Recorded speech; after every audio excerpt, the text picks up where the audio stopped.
আর বুঝি না মানুষ কি রেস্টুরেন্টে খাইবার যায় না কি আছে মারামারি করতে, দুই পক্ষে লাগছে মারামারি। আসলে মারামারি এমন তারাই লাগছে, কোনো একটা বড় ধরনের যদি অ্যাক্সিডেন্ট হইতো।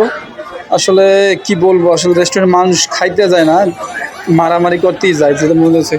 আর এভাবে মারামারি করা খুব রিস্ক পয়েন্ট, আসলে সবাই থামানো খুব ইম্পসিবল।